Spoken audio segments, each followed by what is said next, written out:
क्या आपको पता है कि एक अध्ययन के अनुसार 85% लोग मानते हैं कि चमत्कार होते हैं, लेकिन उनमें से केवल 2% ही इसका वैज्ञानिक आधार समझते हैं। आज हम बात करेंगे आध्यात्मिक शक्ति और चमत्कार की वास्तविकता के बारे में। यह आंकड़े वाकई चौंकाने वाले हैं। क्या हम वाकई में चमत्कार और विज्ञान के बीच की रेखा खींच सकते हैं? देखिए, प्राचीन भारतीय ग्रंथों में कहा गया है कि जो आज चमत्कार लगता है वह कल का विज्ञान हो सकता है। मैं पिछले महीने एक योग शिविर में गई थी, जहां एक साधु ने अपनी नाड़ी को नियंत्रित करके चिकित्सकों को हैरान कर दिया।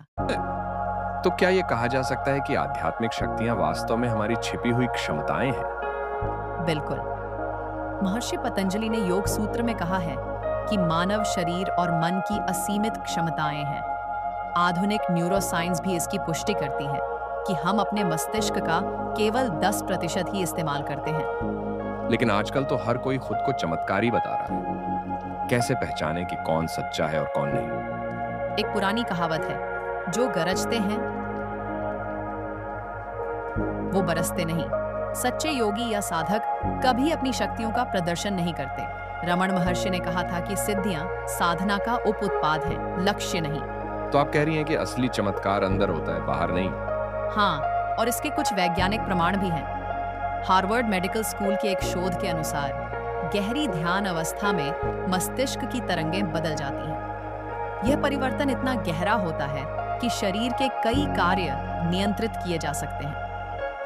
वाह, ये तो बहुत दिलचस्प है। क्या इसका मतलब है कि हर कोई इन शक्तियों को प्राप्त कर सकता है? सैद्धांतिक रूप से हाँ, लेकिन इसके लिए कठोर अनुशासन और समर्पण की आवश्यकता होती है। प्राचीन योग ग्रंथों में कहा गया है कि साधना का मार्ग सरल नहीं है। यह एक लंबी यात्रा है जो धैर्य और दृढ़ता मांगती है। मुझे लगता है कि आज के समय में लोग तत्काल परिणाम चाहते हैं, शायद इसीलिए भ्रम फैलता है। बिल्कुल सही कहा।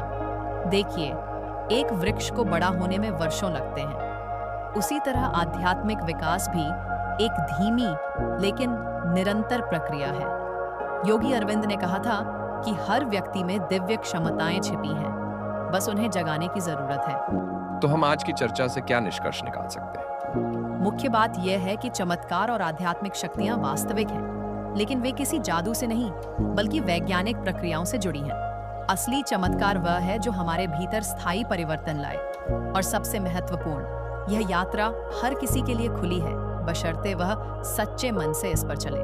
धन्यवाद। आज की यह चर्चा वाकई ज्ञानवर्धक रही।